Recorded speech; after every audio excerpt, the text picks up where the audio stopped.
Welcome to the JoyPowered Workspace Podcast, where we talk about embracing humanity in the workplace.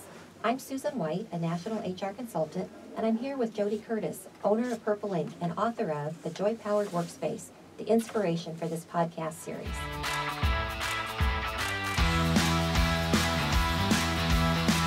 So Jody, today we're going to talk about performance reviews, and I'd love to talk about it both from the employer perspective and the employee's perspective.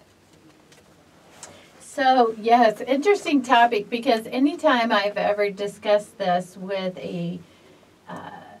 someone in a leadership position or as an employee at any level, the response is always, hooray! Everyone's excited. They love the concept of not having annual employee reviews, because most people hate it, right? So they think it's a great opportunity to do away with something that they're not comfortable with.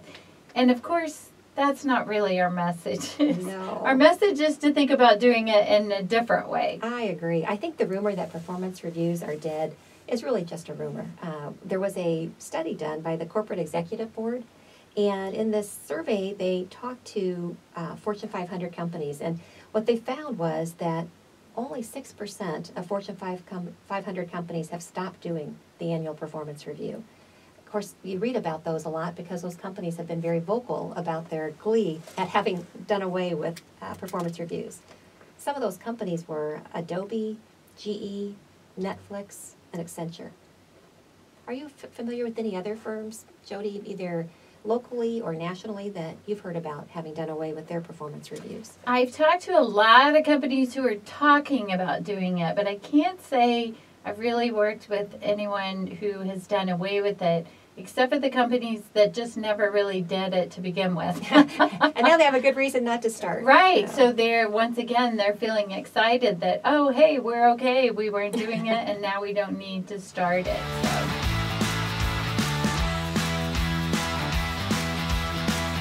In addition to being able to call us on the JoyPowered Podcast hotline, listeners can send us questions and topics via JoyPowered on Facebook or Twitter.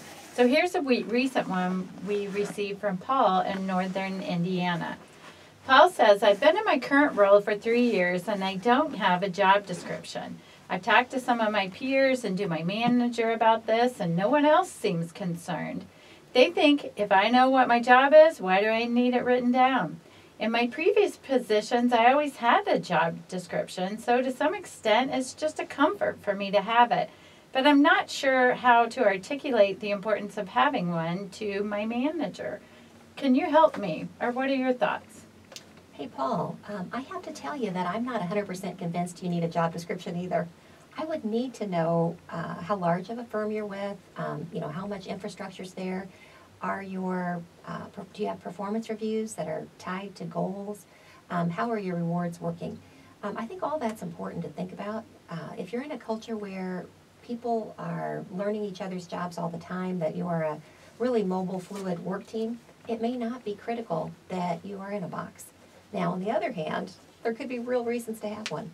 Jody, what's your thoughts? Well, our recommendation on the employer side is always to have one. I agree with you from Paul's perspective, may not be all that important, but we encourage employers to have them so that when they're recruiting for the position, they've got at least the position well defined, to think about what do they need in this role, what kind of skills, educational background requirements they need, so that they're not trying to create that all of a sudden at the time they might be in a panic to hire someone. And then you mentioned performance reviews as well. Honestly, I think a lot of companies don't necessarily connect the two, but if they did accurately connect the two, it'd be easier to measure performance by understanding what is the true responsibility of the position.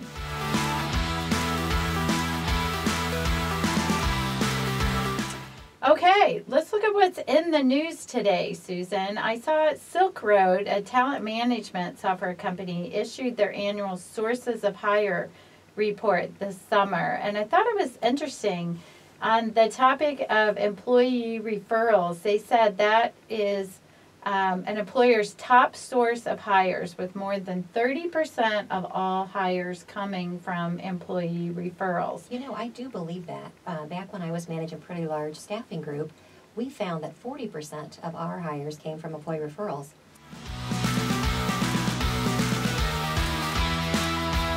So please tune in next time. Thank you for listening today. If you have missed any of our podcasts, you can catch all episodes for free on iTunes or Podbean or Google Play by searching on the word JoyPowered, all one word. If you have questions on any HR topic, you can call us at 317-688-1613 or give feedback on our podcast via our JoyPowered Facebook account or on Twitter at JoyPowered. We welcome listener questions and comments. Thanks so much. Thank you.